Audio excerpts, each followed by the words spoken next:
Top 10 cartel bosses locked inside America's toughest prisons. There was a time when these men seemed untouchable. They commanded armies of gunmen, controlled billion-dollar drug routes, corrupted officials, and spread fear across entire countries. Some ordered assassinations with a single phone call. Others built criminal empires so powerful that governments struggled to stop them. For years, they lived surrounded by luxury, armed protection, and absolute authority. Today, many of those same men wake up in concrete cells. Their movements are monitored. Their communications are restricted. Their lives are controlled by prison schedules instead of cartel operations. But the journey from cartel kingpin to federal inmate is rarely simple. Some continued fighting authorities even after their arrest. Some tried to maintain influence from behind bars. And one man on this list became so dangerous that prison officials created extraordinary security measures to ensure he would never escape again. What happened to these cartel bosses after the handcuffs went on is a story few people truly understand. And the higher we climb on this list, the more shocking those stories become. Before we begin, subscribe and leave a comment telling us where you're watching from. Now let's enter the world of cartel leaders who went from ruling criminal empires to living inside some of America's toughest prisons. Number 10, Osiel Cárdenas Guillén. Long before Los Zetas became infamous around the world, there was Osiel Cárdenas Guillén. As leader of the Gulf Cartel, Osiel inherited a powerful organization and transformed it into something far more dangerous. Unlike many cartel leaders before him, Osiel embraced a new strategy. He recruited former members of Mexico's elite military forces to serve as cartel enforcers. Those men would later become known as Los Zetas. The decision changed organized crime forever. For decades, cartels primarily focused on trafficking drugs.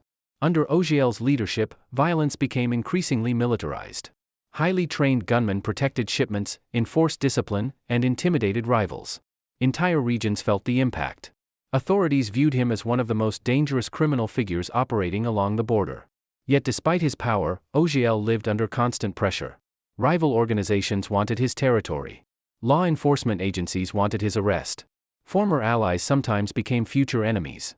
In the cartel world, survival often depends on identifying threats before they emerge. Eventually, authorities caught up with him. In 2003, Mexican forces arrested Osiel after years of investigation. The arrest marked a major victory. But prison was only the beginning of his problems. After extradition to the United States, he entered a system designed specifically to control high-risk offenders. The transition was dramatic. Gone were the bodyguards. Gone were the private compounds. Gone were the convoys of armed men.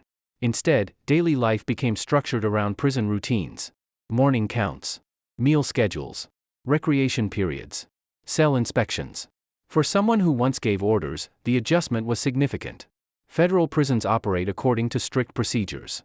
Every inmate follows the same basic structure. Failure to comply can result in disciplinary sanctions. Privileges can be restricted. Housing assignments can change. Communication can become even more limited.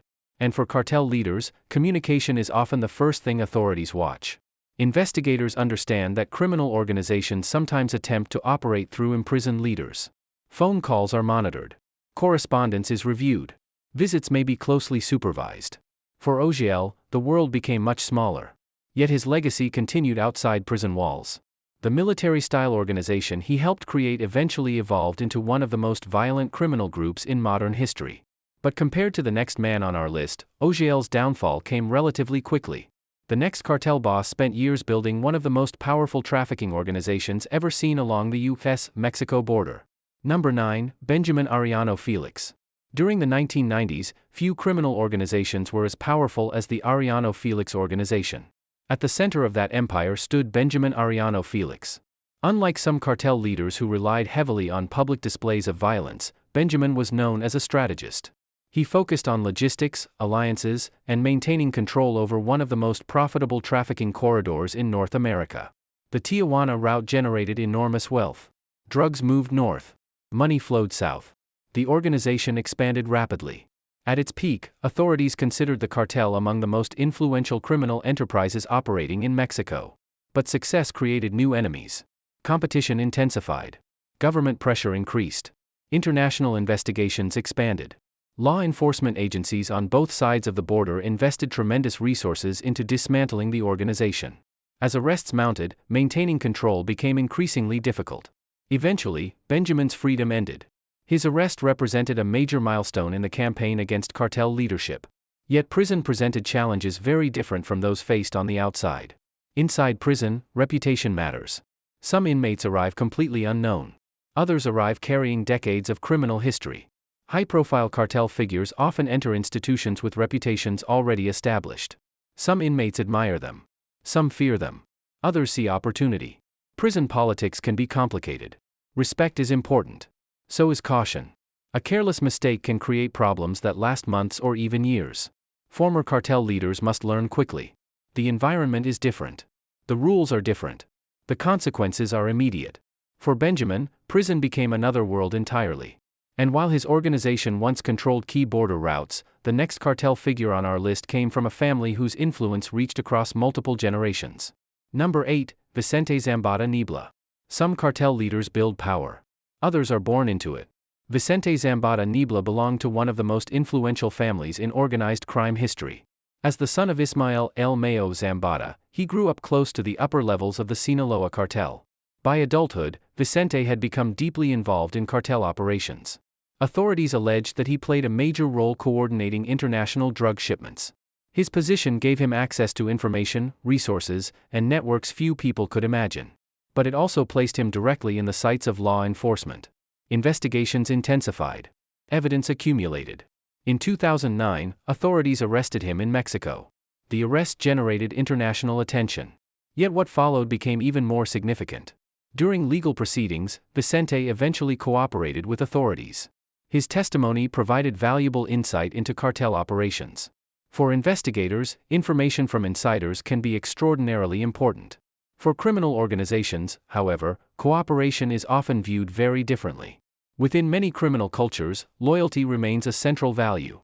Breaking that expectation can alter relationships forever. As Vicente navigated the legal system, his situation highlighted one of the most difficult realities facing cartel members. The organization may appear powerful.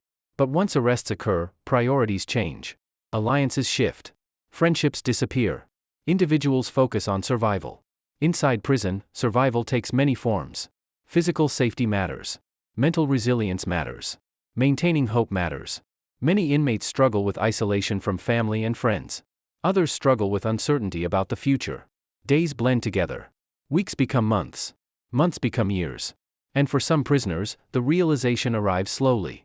The world outside keeps moving without them. But the next man on our list experienced an even more dramatic fall from power. And his arrest would help reshape the criminal landscape of Mexico. Number 7, Alfredo Beltran Leyva. Alfredo Beltran Leyva was one of the central figures behind the Beltran Leyva organization. For years, the group played a major role in international drug trafficking. The organization developed a reputation for both influence and violence. Authorities linked it to extensive smuggling operations and fierce battles against rivals. At one point, Alfredo stood among the most powerful traffickers in Mexico. Money flowed through the organization. Weapons flowed through the organization. Influence flowed through the organization. But criminal empires often contain hidden weaknesses. Internal tensions. Government investigations. Personal rivalries. Eventually, those weaknesses begin to surface. When Alfredo was arrested in 2008, the consequences extended far beyond one individual. The arrest disrupted existing relationships. Former allies turned against one another. Power struggles emerged. Violence escalated in multiple regions. For law enforcement, it demonstrated how removing a major cartel figure can trigger unpredictable consequences. After entering the U.S. prison system, Alfredo encountered a reality familiar to many cartel leaders. Power has limits behind bars. Money has limits behind bars. Influence has limits behind bars. Correctional institutions are specifically designed to restrict control. The objective is simple: prevent inmates from directing criminal activities. Maintain institutional order. Protect staff and prisoners. That often means extensive monitoring. For high-profile offenders, authorities may impose additional restrictions. And as we'll see later in this countdown, some cartel leaders ended up in facilities where isolation became a central feature of daily life. But before we reach those prisons, we need to examine one of the earliest cartel bosses ever sent into the American federal system. A man whose imprisonment marked a turning point in the history of organized crime. Number 6, Juan Garcia Abrego. By the mid-1990s, Juan Garcia Abrego had become one of the most significant traffickers operating in North America. As leader of the Gulf Cartel, he oversaw an organization responsible for moving enormous quantities of narcotics into the United States. Authorities described him as one of the most influential criminal figures of his era. His network generated extraordinary profits. The scale of operations attracted international attention. Eventually, authorities succeeded in capturing him. The arrest was historic. For many observers, it demonstrated a growing willingness to pursue cartel leaders beyond traditional boundaries. When Garcia Abrego entered the American justice system, he became one of the earliest major cartel bosses to face long-term imprisonment in the United States. At first, the sentence may have seemed almost impossible to comprehend. Years behind bars. Then decades. As time passed, entire criminal organizations changed. New leaders emerged. Old alliances disappeared. The outside world transformed. Technology advanced. Governments changed. Generations grew older. Yet prison life remained remarkably consistent. Wake up. Count. Meals. Movement. Lockdown. Repeat. For long-term inmates, routine becomes unavoidable. Some adapt by reading. Some exercise relentlessly. Some pursue educational opportunities. Others struggle with the psychological weight of confinement. One former correctional officer described long-term incarceration as a world where every day feels similar, yet every year feels shorter. For cartel leaders accustomed to constant activity, that adjustment can be especially difficult. And the next 5 men on our list would experience some of the most restrictive conditions imaginable. Because as powerful as Juan Garcia Abrego once was, the cartel bosses still ahead of him became global symbols of organized crime. And what happened to them after their arrests is even more remarkable. Number 5, Miguel Ángel Treviño Morales. Among cartel leaders, few names generated as much fear as Miguel Ángel Treviño Morales. Known as Z40, Treviño rose through the ranks of Los Zetas, an organization that transformed organized crime through military-style tactics and extreme violence. Unlike many traffickers who came from traditional smuggling backgrounds, Los Zetas emerged from a different environment. Many of their earliest members had military training. They brought discipline, combat experience, and operational planning into the criminal world. Authorities alleged that under leaders such as Treviño, the organization expanded beyond narcotics trafficking into kidnapping, extortion, fuel theft, and other criminal enterprises. Entire communities found themselves caught between rival groups battling for control. As Los Zetas grew stronger, so did international pressure. Investigations expanded across borders. Financial networks were targeted. Communication channels were monitored. Authorities worked relentlessly to dismantle the organization. When Treviño was eventually captured in 2013, the arrest represented one of the most significant victories against cartel leadership in years. Yet even after arrest, officials remained concerned. High-profile cartel figures present unique security challenges. Their reputations alone can influence inmate behavior. Some prisoners seek association with notorious offenders. Others avoid them entirely. Correctional officials must constantly evaluate potential risks. Housing assignments. Communication privileges. Movement schedules. Every decision can affect institutional security. For former cartel leaders, prison creates an unfamiliar environment. On the outside, power often came from fear. Inside prison, power comes from following rules and avoiding disciplinary problems. The adjustment can be difficult. But the next man on our list carried a reputation that stretched back decades and became connected to one of the most important investigations in the history of the drug war. Number 4, Rafael Caro Quintero. Long before modern cartel organizations dominated headlines, Rafael Caro Quintero was already building influence. As one of the founders of the Guadalajara cartel, he helped shape an era that would permanently alter organized crime in Mexico. His rise occurred during a period when trafficking networks were becoming increasingly sophisticated. Profits expanded rapidly. Connections grew stronger. Authorities struggled to keep pace. Then came a case that would change everything. The kidnapping, torture, and murder of DEA Special Agent Enrique Camarena in 1985 shocked both Mexico and the United States. The investigation became one of the most significant law enforcement operations ever conducted against drug traffickers. Caro Quintero's name became closely linked to the case. For decades afterward, the consequences continued. Arrests. Legal battles. Extradition efforts. International pressure. The story seemed to stretch across generations. When he eventually returned to custody, many observers saw it as the closing of a chapter that had remained unfinished for years. Yet prison presents challenges that have little to do with courtroom proceedings. For aging inmates, daily life changes dramatically. Medical visits become more frequent. Physical limitations become more noticeable. The routines of incarceration become unavoidable. Morning counts still occur. Security procedures still apply. Institutional rules remain the same regardless of age or former status. Many people imagine prison as a place defined entirely by violence. In reality, routine dominates much of daily life. The same schedules repeat. The same announcements echo through corridors. The same doors open and close. For older cartel leaders, the contrast can be striking.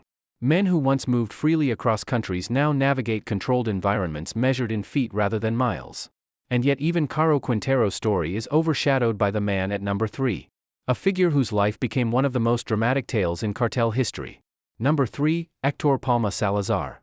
Hector Palma Salazar, often known as El Güero Palma, helped build what would eventually become one of the most powerful criminal organizations in the world.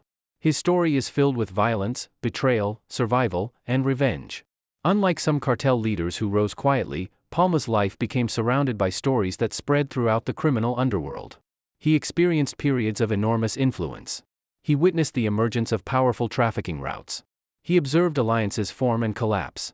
And he survived conflicts that destroyed many others. Yet survival in organized crime rarely guarantees freedom.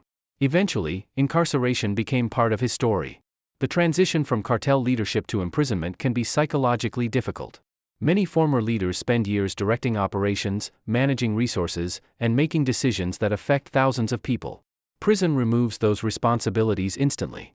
The structure of institutional life replaces personal control. Psychologists who study incarceration often note that adjustment varies dramatically from inmate to inmate. Some adapt quickly. Others struggle for years. Isolation can become a major challenge. The absence of family can become a major challenge. The loss of purpose can become a major challenge. For high-profile prisoners, these difficulties may be intensified by security restrictions. Every movement is documented. Every privilege is regulated. Every day follows predetermined rules. Yet the next man on our list spent decades accomplishing something almost no major cartel leader managed. He stayed free. And because of that, his eventual arrest became one of the biggest stories in organized crime. Number 2, Ismael El Mayo Zambada. For decades, Ismael El Mayo Zambada occupied a unique position in the criminal world. While numerous cartel leaders were arrested, killed, or extradited, Mayo remained elusive. Authorities searched for him year after year. Yet he avoided capture for an extraordinary length of time. That ability helped create an almost mythical reputation. Within law enforcement circles, he was viewed as one of the most influential figures in international drug trafficking. His organization survived changing governments, rival conflicts, internal disputes, and major enforcement campaigns. Observers often wondered whether he would ever be captured. When he finally entered U.S. custody, the news spread across the world. The event carried significance far beyond one individual. Analysts debated what it meant for cartel operations. Investigators hoped it would generate new intelligence. Criminal organizations monitored developments carefully. The arrest represented the end of one chapter and the beginning of another. Should a figure like Mayo spend years inside the federal prison system, daily life would likely involve intense scrutiny. Communication restrictions. Close monitoring. Extensive security measures. Officials understand that influential criminal figures may possess information, relationships, and histories unlike those of ordinary inmates. Managing those risks becomes a priority. Yet despite his legendary status, Mayo occupies the second position for one reason. The man at number 1 became the most recognizable cartel leader in modern history. His name became known in countries far beyond Mexico and the United States. His escapes became global news. And his final destination became one of America's most secure prisons. Number 1, Joaquín El Chapo Guzmán. No cartel boss became more famous than Joaquín Guzmán. Known around the world as El Chapo, he rose from humble beginnings to become one of the most powerful traffickers in modern history. His organization generated enormous wealth. Its influence extended across continents. Authorities spent years attempting to dismantle the network. Yet what truly captured global attention were his prison escapes. One escape involved a sophisticated tunnel system that stunned investigators. The operation required planning, resources, and coordination on an extraordinary scale. For many observers, it demonstrated just how much power and influence El Chapo possessed at the time. His eventual recapture generated worldwide headlines. But authorities understood one thing immediately. If he ever escaped again, the consequences would be enormous. After extradition to the United States and subsequent conviction, officials implemented some of the strictest security measures available. El Chapo eventually entered one of America's most secure prison environments. A facility specifically designed to house inmates considered exceptionally dangerous, influential, or escape-prone. Inside such institutions, daily life is tightly controlled. Cells are constructed to maximize security. Movement occurs under strict supervision. Communication is heavily regulated. Every procedure exists for a reason. Every rule serves a purpose. For someone who once controlled a vast criminal enterprise, the contrast is remarkable. Years earlier, El Chapo traveled through networks stretching across international borders. Now his world is measured by concrete walls and institutional schedules. Former associates continue living their lives outside prison. Families age. Children become adults. Entire criminal organizations evolve. Meanwhile, prison life continues one day at a time. For many observers, El Chapo's incarceration symbolizes something larger. It represents the fall of a man who once appeared beyond the reach of law enforcement. And it demonstrates how dramatically circumstances can change. But to truly understand the stories on this list, we need to look beyond individual inmates and examine life inside the prisons themselves. Because prison is more than walls and fences. It is an entire world governed by rules, routines, and survival strategies. Life inside America's toughest prisons. Popular culture often portrays prison as constant chaos. The reality is usually different. Most days revolve around routine. In high-security institutions, structure is everything. Inmates wake early. Counts are conducted multiple times each day. Meals occur according to fixed schedules. Movement is carefully controlled. Every area of the facility operates under procedures designed to maintain order. For high-profile prisoners, restrictions may be even greater. Communication can be monitored extensively. Visits may occur under strict conditions. Mail is inspected. Phone access may be limited. The goal is straightforward. Prevent criminal activity from continuing behind bars. Many inmates spend significant portions of their day reading, exercising, writing letters, or participating in approved programs. Others focus simply on getting through another day. Prison also contains informal social structures. Respect matters. Following institutional rules matters. Avoiding unnecessary conflicts matters. Experienced inmates often understand that survival depends on maintaining stability. Violence can result in disciplinary action. Privileges can disappear quickly. Housing assignments can change. For long-term prisoners, adaptation becomes essential. Years pass differently behind bars. The outside world changes rapidly. Technology advances. Governments change. New generations emerge. Yet prison routines remain remarkably consistent. That consistency becomes both a source of stability and a reminder of confinement. For cartel leaders who once exercised enormous power, perhaps the greatest punishment is not physical hardship. It is the loss of control. The realization that decisions are now made by others. The understanding that the empire continues without them. And for some, that reality may be harder to accept than the prison sentence itself. The men featured in this countdown once stood at the top of some of the most powerful criminal organizations in the world. They controlled trafficking routes, accumulated vast wealth, influenced entire regions, and inspired fear across international borders. For years, many appeared untouchable. Yet every story eventually arrived at the same destination. Arrest. Conviction.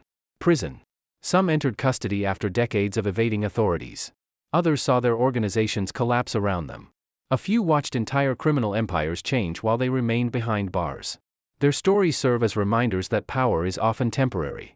No matter how large an empire becomes, no matter how feared its leader may be, circumstances can change. The mansions disappear. The bodyguards disappear. The influence fades.